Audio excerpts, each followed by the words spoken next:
बचे हुए 2 से ढाई महीने में एसएससी सीजीएल की अपनी प्रिपरेशन को किस तरीके से ठीक दिशा में ले जाया जा सकता है, इस पे हम बात करते हैं। बहुत कम समय मैं आपका लूँगा, मुश्किल से 7 से 8 से मैक्सिमम टू मैक्सिमम 10 मिनट, जहाँ पे मैं आपको ये बताऊंगा कि किस तरीके से अब आपको प्रिपरेशन करनी चाहिए। आज तक आपने जितनी भी प्रिपरेशन की है उसको एक पेज पे लिख लीजिए कि आप कहाँ तक हैं। 2 बातें लिखिए, आप कितना सिलेबस कंप्लीट कर चुके हैं, सिलेबस का कितना हिस्सा मान लेते हैं, पॉलिटी है उसका 50% कंप्लीट कर चुके हैं, एडवांस मैथ्स है उसका 100% कर चुके हैं, अर्थमेटिक है उसका 25% कर चुके हैं। अगर आप इतना कुछ कर चुके हैं तो एक कॉपी पे, एक पेज पे लिखिए। उसके बाद आपके लगातार पिछले 4 मॉक टेस्ट में मार्क्स कितने आए हैं ये आप लिखिए। और इन सबको लिखने के बाद अब आपको क्या करना है, आपको देखना है कि आप सिलेबस का 70% टोटल ओवरऑल कर चुके हैं नहीं। अगर आप 70% नहीं कर चुके हैं, मान लेते हैं कि सिर्फ आपने अब तक 30% सिलेबस ही कवर किया है, आपके मॉक में नंबर भी 90 और 100 हैं, तो किन हालातों में अब भी अगर सिलेक्शन लिया जा सकता है तो क्या करना पड़ेगा कि कम से कम आप पेपर की लास्ट स्टेज तक तो पहुंचे, चाहे आपकी छोटी से छोटी कोई भी पोस्ट तमिलनाडु में क्यों ना मिले। सबसे पहली चीज मैंने बताई कि नोट डाउन क्या पढ़ चुके हैं, कितना पढ़ चुके हैं, कितने मॉक में मार्क्स आ रहे हैं। सेकंड थिंग अब क्या है कि अब ये डिसाइड करना पड़ेगा कि ये चीजें मैं पेपर में पढ़ के नहीं जाने वाला हूं। Analysis last 2 years paper of CGL, या तो 2019 और 20 में जो सीजीएल हुआ है उनको एनालिसिस करके जीएस में ये पता कर लीजिए कि किस सेक्शन से क्वेश्चन बिल्कुल नहीं पूछे गए। लास्ट सीएचएसएल का जब पेपर आएगा तब आप उससे देख लीजिए कि ज्योग्राफिक का एक ही क्वेश्चन पूछा जा रहा है, यानी कि ये सिलेबस का वो हिस्सा है जिसे मैं छोड़ना अफोर्ड कर सकता हूं। यानी अब आप अगर ये चाहते हैं कि पेपर तक आपकी मैक्सिमम कितनी प्रिपरेशन हो जाए, ये आपको पता लग गया कि 100% नहीं होने वाली है किसी की भी, तो आप कौन कौन सी ऐसी चीजें जिन्हें छोड़ सकते हैं। आपको लगता है कि एंशिएंट हिस्ट्री से कोई क्वेश्चन नहीं आ रहा, ठीक है, मैं इस बार एंशिएंट हिस्ट्री नहीं पढ़ के जाऊंगा। ज्योग्राफी से एक क्वेश्चन आ रहा है, मैं सिर्फ उसे छोड़कर जाऊंगा और तुक्का लगाऊंगा, ठीक बैठता है तो ठीक है। केमिस्ट्री से लास्ट 2 ईयर से कोई क्वेश्चन नहीं आ रहा तो मैं केमिस्ट्री नहीं पढ़ूंगा, सिर्फ बायोलॉजी और फिजिक्स पढ़ूंगा। अगर कंप्यूटर से कोई क्वेश्चन नहीं आ रहा है तो मैं कंप्यूटर नहीं पढ़ूंगा। या इंग्लिश में मान लेते हैं कि आप देख रहे हैं लगातार कि कॉम्प्रिहेंशन बहुत हार्ड नहीं आ रहे, लगातार पेपरों में इंग्लिश बहुत हार्ड नहीं आ रही, तो ठीक है, मैं भी उस लेवल के कॉम्प्रिहेंशन सॉल्व करने में दिमाग नहीं लगाऊंगा। अभी अगर मैं प्री की तैयारी कर रहा हूं तो मैं active, passive, direct, indirect, narration, इन पे फोकस बिल्कुल भी नहीं करूंगा। मैं सिर्फ अभी प्री के हिसाब से तैयारी करूंगा। बाद में मेरी मेंस की तैयारी कितनी हो पाएगी नहीं हो पाएगी वो बात का मुद्दा है, बट अभी मेरा टास्क है कि किसी तरीके से मैं प्री में, क्या होता है जब आप एक क्रिकेट मैच खेलते हैं तो होता क्या है कि हम जब हमारे 150 पे 4 विकेट गिर चुके होते हैं तो हमारा फोकस ये नहीं होता कि हम दूसरी टीम को बॉलिंग कैसे करेंगे, हमारा फोकस होता है कि कैसे बचे हुए 25 ओवर में हम कम से कम एक सम्मानजनक स्कोर खड़ा कर पाएं। उसके बाद देखा जाएगा कि हम उस स्कोर को डिफेंड कर पाएंगे या नहीं।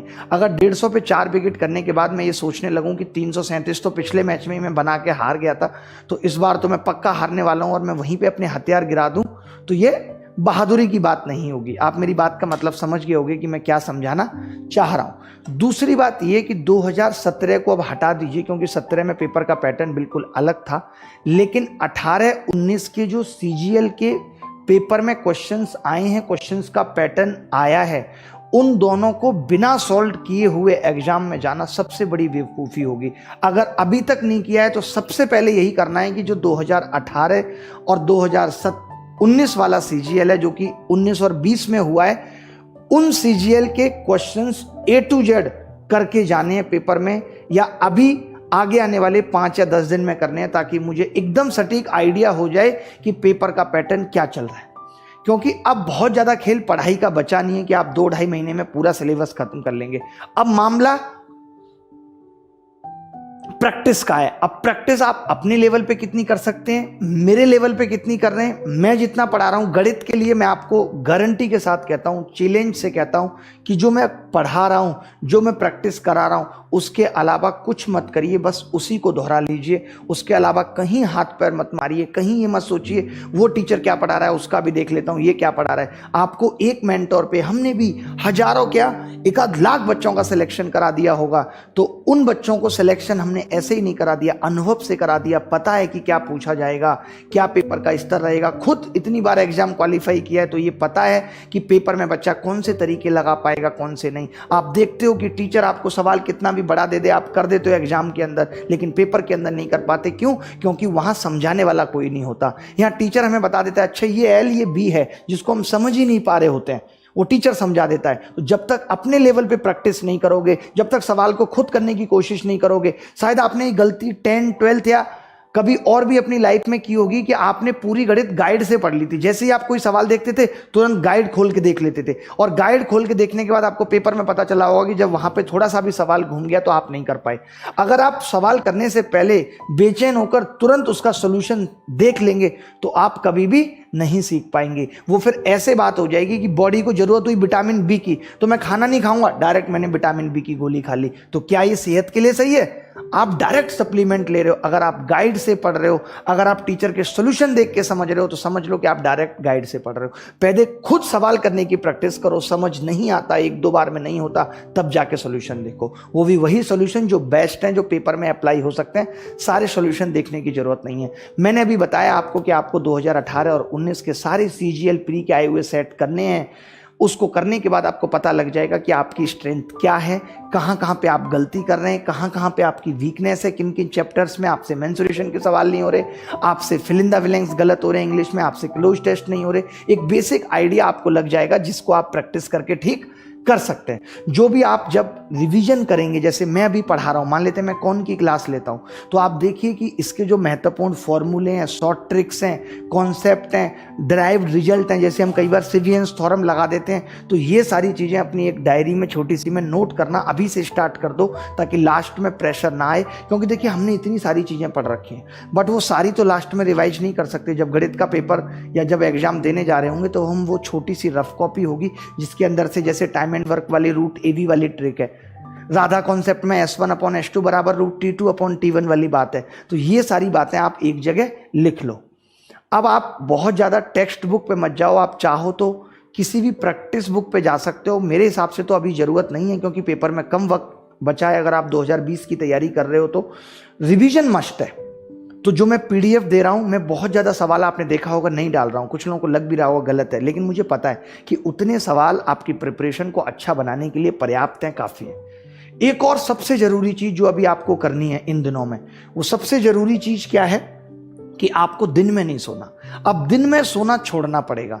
अगर आप दिन में सोते रहे और रात को जगते रहे तो आपका माइंड दिन में इनएक्टिव रहेगा, रात को ज़्यादा एक्टिव रहेगा। अब CGL आपके हिसाब से कभी पेपर नहीं लेगा कि वो रात को पेपर लेगा, वो पेपर दिन में ही लेगा। सुबह 10 बजे भी आपका पेपर हो सकता है और पता चल रहा है कि दिन में 10 बजे तो आपका दिमाग काम करता ही नहीं है। तो आपको कितने सारे लोगों को प्रॉब्लम होगी कि पेपर से 1 रात 2 रात पहले नींद नहीं आती और वो कहते हैं कि नींद ना आने की वजह से, पूरी ना होने की वजह से मैं अपना 100% नहीं दे पाया, अच्छी परफॉर्मेंस नहीं कर पाया। उसकी वजह क्या है? उसकी वजह यही है कि जब हम लगातार 1, 2, 3 सालों से रात में ही पढ़ रहे हैं, पढ़ने की हमने रात में आदत डाली हुई है, तो हम दिन में अच्छा परफॉर्म नहीं कर पाएंगे। हमारी बॉडी उसी तरीके की आदत डाल लेती है। तो अभी से आपको 2-2.5 महीने प्रैक्टिस करनी है कि आपका दिमाग एटलीस्ट सुबह 10 बजे से शाम को 5 बजे तक काम करे।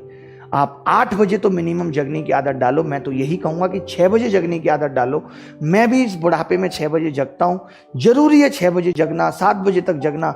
उसके बाद दिन में कभी भी वक्त मिलता है, सुबह नहीं मिल रहा तो हल्का योगा, मेडिटेशन, रनिंग जरूर करो। जब तक अपने दिमाग को एक्टिवेट नहीं रखोगे, नेगेटिव थॉट्स दिमाग में आते रहेंगे, कभी भी अच्छी तरीके से तैयारी नहीं कर पाओगे। दोस्तों से, वैसे ही कोरोना फैल रहा है, दोस्तों से, रिश्तेदारों से मिलना एकदम बंद कर दो। सोशल मीडिया को जितना अवॉइड कर सकते हो उतना कर दो। जो 2, 4, 5, 10 चीज़ें जरूरी हैं वही करो। मैक्सिमम चैनल को अनसब्सक्राइब कर दो। जो भी एंटरटेनमेंट आलतू फालतू आपने देख रखे कर रखे, कंट्रोवर्सी में मत पड़ो कि थंबनेल पे देखा ये कंट्रोवर्सी लिखी हुई है, चलो इसको खोल के देखेंगे, वो इसके बारे में क्या कह रहा है, ये उसके बारे में क्या कह रहा है, इन चक्करों में मत पड़ो। व्हाट्सएप कम से कम यूज करो, नोटिफिकेशन ऑफ कर दो ताकि बार बार 2-2 मिनट के अंदर मैसेज पिंग ना हो। FB चाहो तो बिल्कुल भी छोड़ सकते हो, जरूरत नहीं है। और बाकी क्लास कोशिश करो कि जो भी यूट्यूब पे ले रहे हो या कहीं, तो लैपटॉप पे लो। आप में से कितने सारे लोग, बल्कि 99% लोगों के साथ यही समस्या है कि फ़ोन किसी अच्छे काम के लिए उठाते हैं और उसके बाद व्हाट्सअप फेसबुक में आधा पौना घंटा खराब करने का सोचते हैं, अच्छा हो मैंने तो इस काम के लिए फ़ोन उठाया था। मॉक टेस्ट 10-10 जरूर लगा लो। ये आपके स्ट्रेस को कैसे एग्जाम में मैनेज करना है, टाइम को अपने एग्जाम में कैसे मैनेज करना है, प्रेशर को एग्जाम में कैसे मैनेज करना है, ये सब आपको सिखाएगा, ठीक है। ताकि लास्ट के 15 दिनों में आपको कोई मॉक टेस्ट ना देना पड़े। सिर्फ ट्रिक्स, फॉर्मूले, अपनी डायरी में नोट की हुई चीज़ें वही आप रिवाइज करें। इडियम, फ्रेज, एंटोनिम, सिनोनिम वो लास्ट के डेज में ही चाहें तो याद कर सकते हैं। और अंतिम दिन कोई स्टडी ना करें, एकदम रिलैक्स रहें, ये कॉन्फिडेंस रखें कि मैं बेहतर करूंगा, मैंने अच्छी तैयारी की है। क्योंकि अपनी तरफ से अगर बेस्ट दे दोगे, तो मैंने हमेशा ये बात कही है, आगे भी कहता रहूँगा, तो कभी भी ये अफसोस नहीं होगा कि रिजल्ट बुरा हुआ या अच्छा। जितनी भी बातें मैंने अभी बताई हैं इस वीडियो में, इनको ज़्यादा से ज़्यादा अप्लाई करने की कोशिश करो, अपनी ज़िंदगी में उतारने की कोशिश करो। आप देखते हो कि मैं भी लगातार हर काम करने के बाद, मैंने अभी भी ये हिम्मत कर ली, सोचो कि मैंने कौन की क्लास लगा दी, उसके बाद तमाम बच्चे मैसेज कर रहे हैं सर आज क्लास रहने दो रहने दो।